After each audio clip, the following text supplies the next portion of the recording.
What's up, guys? Welcome back to A Trucker's Life. I'm Jorge Navarro. If you're new to the channel, welcome to the channel. If you've already been subscribed, guys, welcome back. And here we are in Fort Stockton, Texas, about to get ready to get on the road and head to Casa Grande, Arizona. So we're about 600-ish miles or so away, and a little over 600 miles.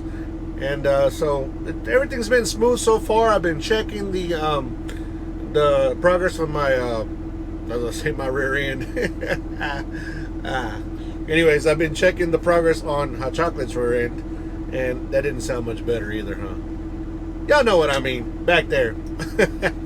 And I've been checking the progress, and it's been doing good, no leaks at the time, and it's been doing great, guys. I really appreciate you guys, all of you that have given me all the props, you know, the encouragement, and all you guys that gave me tips.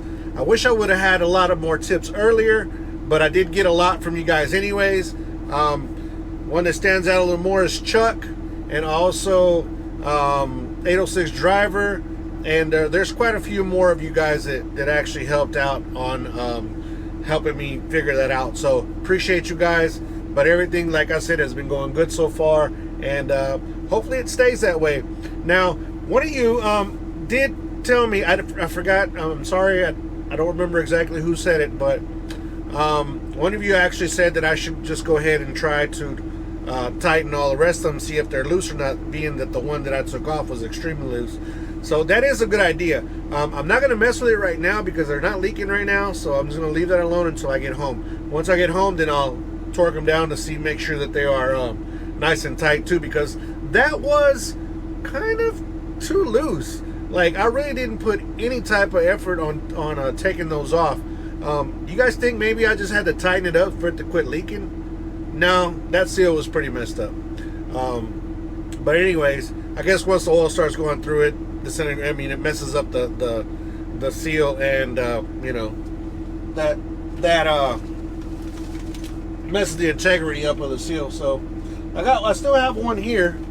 I still have this one here that just an extra, so if another one goes out, I have it in the truck already. I need to put it somewhere where it's out of the way and not going to get damaged. But yeah, guys, this was a little over $3. Let's say $4 for this, and yeah, it wasn't bad. I didn't really need much of the grease, so I just put a little bit in there. Y'all saw me put that in there. It actually overspilled. I mean, actually, yeah, it did spill. So it actually had enough. But I do have a couple extras just in case. I do need to go ahead and I need to go ahead and check also the front ones. I know they do it every time they do a PM, but I need to go ahead and just check those out, just make sure that they have plenty of grease in there also, and so we would be good to go. But yeah, guys, hopefully you guys are staying safe, guys. This quarantine thing is really getting to a lot of people. There's a lot of laws that are actually kind of changing as far, just for now. Just like the video I made, that, you know, why just now? Once this is over with, y'all gonna forget about us. But the laws are kind of changing right now for a lot of us. I know our company talked about giving us all a letter, that way we can, if we do go under quarantine, we can travel from the house to our trucks and then out to do our loads. We have to carry that letter with us, and just in case if we do get pulled over in any city or state, we have that form. Now, with that being said, guys, please make sure that you read over all these laws that have changed, because it's not really a gray area. It's pretty much etched in stone. It says it on there. If it's something that's critical for the help of you know, medical or food chain, or, you know, things that are critical.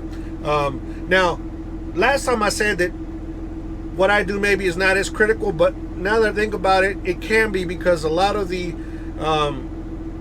products that we haul can be used to make the plastics for the respirators, latex for the gloves. I mean, there is a lot that we carry that actually could be considered as critical. So for those loads, we will be told that they are used for that, and then we'll have the proper paperwork for that. But it's not a free-for-all, guys. It's not a free-for-all for you guys just to be out there running however you want to run, because you get into this situation where, I know I say situation a lot, my bad. You get into this where if you don't have the stuff, if you're not hauling a critical commodity, and you do get into an accident, God forbid you get into an accident and you hurt somebody, and they're gonna come after you. They're gonna come after you, and they're gonna try to figure out why you were running so many hours, right? And with that being said, if you don't have a commodity, and if you weren't set up to do it that way, you can get yourself in a lot of trouble. So guys, don't try to cheat the system. Just do whatever it is that we're supposed to do. And at the end of the day, how much more money are you actually going to make? Not much. Not that would make sense to hurt somebody or hurt yourself, or any of the above. So read your laws, guys. Make sure that you understand them thoroughly, and that you're not going to get yourself in trouble, because that is very important. And guys, we've been getting so much. Let me stop. I've never been so proud to be a truck driver as I am right now at this point in time with this thing that's going on with the coronavirus. I never have seen so many people on this channel have actually, that are not truck drivers, that have actually just said thank you guys for what you guys are doing. We really appreciate what you guys are doing. Y'all are away from y'all's families, and y'all are in the position where y'all could get sick as well. So a lot of people are noticing, guys, and people that are in the restaurant business are also noticing that that we're out here, and that we do need to eat just like everybody else.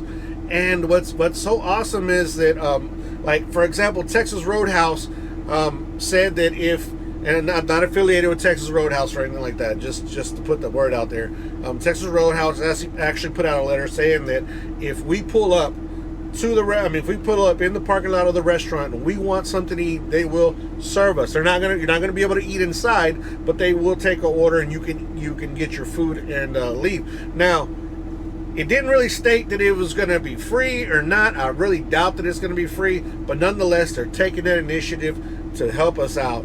I think Sonic was another one that I saw that was doing something for truckers. Burger King was another one that was doing something for truckers. People are noticing that we actually are very, very important to the infrastructure of this country. And I got this feeling that things are going to change for the better. I don't know why, but I think that there's going to be, I know they're not going to take away all the regulations, because at the end of the day, we do need a certain amount, because, they are set to protect a lot of us. But also, with that being said, I think there's gonna start being some more talks about us, guys, about us, and that's so amazing. Good things happen. Good things happen with bad things sometimes. I mean, I talk about this all the time. With the bad thing, there's always something good that can come out of it, and I think that we might get something out of it. So. But I mean, it's just hopes, right? Hopes and prayers, and hopefully that we are noticed a little more. And yeah, guys, I'm getting like so many messages of people are just supporting us. And yeah, guys, I'm so proud to be a truck driver right now. I am so proud to be a truck driver here in the United States, and you guys should be proud as well, guys. If nobody's told you thank you for what you're doing, I'm telling you thank you for what you're doing, because nobody else will do what we do out here day in and day out. So I'm not trying to make this a preaching video or nothing like that, but I just, I wanted you guys to know that we are getting noticed, and it is very exciting to be a truck driver right now. So that is pretty awesome. But yeah, guys, I'm gonna go ahead and get probably go get something to eat inside real quick, and get some coffee. Well, no, I already got something to eat. I'm just gonna get some coffee and go clean up a little bit, and then do what we do, hit the road. So we'll catch you guys a little bit later.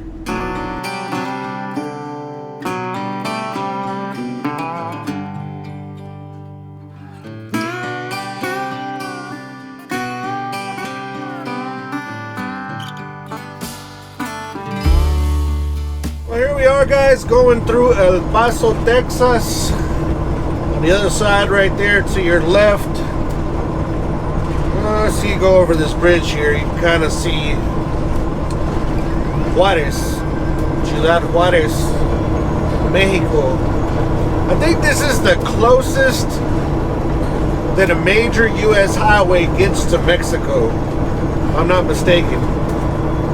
I may be wrong, but that I know of, this is the closest that a U.S. highway gets to Mexico. And I think the borders are closed, right? I don't know, comment down below if y'all know if they are or not. But I think they are. I think the borders are closed except for, I think for the same, for commercial, for trucks and stuff come in and out. But man, if you look over, I don't think you guys will be able to see it that well, but if you look over to your left, it's just a massive amount of lights. More so than you see on the American side. Just kind of shows you how much more dense the area is over there. I've never been over to that side. I've been to a few places in Mexico, but I've never been over to that. I guess from Laredo. Well, I guess I haven't been to a lot then, huh? No, I guess from Piedras Negras, the border, Eagle Pass, Piedras Negras, on over to the west. I haven't been over across into Mexico. I've always wanted to go to TJ, Tijuana over there in California, but I never had a chance to go over there. Probably won't be anytime soon that I'll be trying to go over there, especially with the situation. But yeah, I've never been across this border here. I remember, I'm pretty sure, I don't know if they're not doing it right now, right, because of the situation, but there I go saying situation again. But anyway,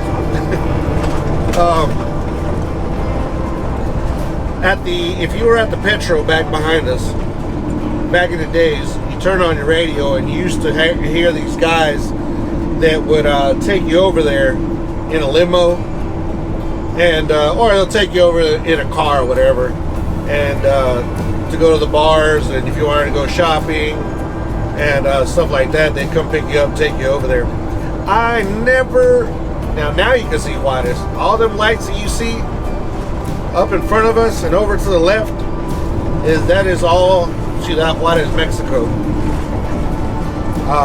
Just this immediate right here to the left is still El Paso, but all the little lights that you see on the other side, that is all Mexico. So pretty interesting. But yeah, guys, they used to, would take you over there to go do stuff. You wanted to go to the doctor in Mexico, dentist, whatever. They would come pick you up, and then you would go across. During the time that I was coming through here a lot, is I would deliver plants here in El Paso, and for Kmart's, Lowe's, Home Depot's, and we'll stay here a lot. But I never really wanted to go over there because during that time, it was kind of bad over there in Juarez. They was having a lot more murders than they have been, than usual up until that point. And of course now it's still probably, pretty bad anyways. But I've never really had that itch on wanting to go over to visit Juarez. This is as close as I want to get to it. I mean, really. But as far as borders, I would want to go over to Tijuana. Tijuana one of these days. But I've been Matamoros, Piedras Negras, which is Eagle Pass, Laredo, Nuevo Laredo, Reynosa. So I've been to all those borders. Well, of course, I lived in San Juan, Texas for 7 years. So we're actually like 5 miles away from Hidalgo, from the border, and we would go over there a lot. a lot. But then all of a sudden things started getting pretty bad, and we just cut it out completely. But it used to be a thing, guys. You would go, when I lived on the border down there, we would go do some shopping, go, you know, have a good meal, real cheap. You go have you a good seafood meal over there in Mexico for a fraction of the price that it was here in the U.S. Go to the tacos, go to the bars. One of my favorite places to go in Mexico back in those days was Las Flores, which is also a border town. I think it's I'm not sure what the name of the town is on this side, but on that side it's called Las Flores. And it was like the cool thing about that place, it was so close to I mean the shopping and all that stuff was as soon as you crossed over into Mexico. And it was just like one strip, and it had the restaurants and the little markets and all that stuff was right there immediately. The other borders that I would go to, or the other border towns that I would go to, you had to actually drive into the city a little bit to get into the mercados to go buy, to go buy things. So that's what was kind of cool about there, because it was just like immediately you would be there, and you'd go to the doctor, the dentist, get medication, not the illegal ones, guys, the legal medication. Go get you some good tacos, just good. It was fun. I loved it, up until the point where it just, it all stopped, and it really took away the fun about living at the border for me. My wife is from the border. She was born in Paso, Texas, and so she's always lived down there. So for her it was home, right? But for me, I didn't have anybody but her and her family, which was cool. I mean, because they always treated me well. But there was really nothing fun for me to do other than go to Mexico, and or go to the island. South Padre Island was always kind of cool to go to, but I'm not really a big beach person, because I just don't care about it too much. But I would that was a fun thing for me, was to be able to go over there to go get something good to eat, go to the market, what have all that good stuff. But since all that went away, I started really missing home more. Just being able to not drive far to go to a major city, not go far to go to a nice lake. Just the national forest is right there. I mean, just like back home where I'm from, or where I was raised, Huntsville. We're in a national forest, Sam Houston National State Park, or National Forest, I mean, and there's plenty of lakes, there's a lot of stuff to do, and that's what I was missing in San Juan, Texas, in the border down there, the valley, is that there really wasn't a lot for me to do, because I wasn't from there and I didn't know a lot of people. And that's the thing, the people that live there actually really enjoy it because of the unity. It's mostly Hispanic, and just a lot of families that get together, they barbecue and stuff like that. Well, I didn't really have that was mine. I had that from my wife's family, but that was mine, I didn't have that. So I met a couple of friends and stuff, and I made a couple of friends, but I can't really say that I really hung out with them and went out and did things with them. I was already riding motorcycles back then, and I wouldn't even ride really that much back then, just because, like I was saying, I didn't have anybody to go ride with, and it just kind of wasn't as fun. But I mean, it was good while we lived down there, and it was a good experience, but I had to come back to kind of what I knew. the price of the truck. The trucking industry was paying way better in the Houston area. Because I left the Houston area, I was getting paid, I think it was in 02, it was like 32 cents a mile what I was getting paid. And I went and moved down there, and I went from 32 cents a mile to I think 21 cents a mile, and running like double hard. I mean, I was running 2-3 logbooks just to be able to make a decent amount of money to kind of compensate what I left in Houston. So I was missing that too, guys. I mean, it was just the jobs down there didn't pay very well. Well, I mean, given the cost of living is way cheaper down there for certain things, but I just didn't. I never really felt at home, I guess, down there. Not that. I mean, I'm not talking down on the area or nothing. I mean, if you're from there, you know what I'm talking about. You know your unity that you have. But I was not from there. It was just hard. Jobs weren't paying as well. The trucking industry was just running you hard, and didn't really, compensation was really bad. So I decided to come back to Houston, and then later. We moved, the whole family moved back up to the Houston area, which I say Houston, but I mean, I lived in Huntsville, which was, if I'm not mistaken, like 70 miles from Houston. So, it was just totally different. It was just a totally different lifestyle, and I was just used to my lifestyle, to what I know, right? And I know that it's hard for my wife because she's not from Houston area, and so she's had to adapt. But we talk about it all the time. She does miss her family, but she does also enjoy living where we live because there's just so much different things that you can do. But yeah, that's been my experience with living on the border.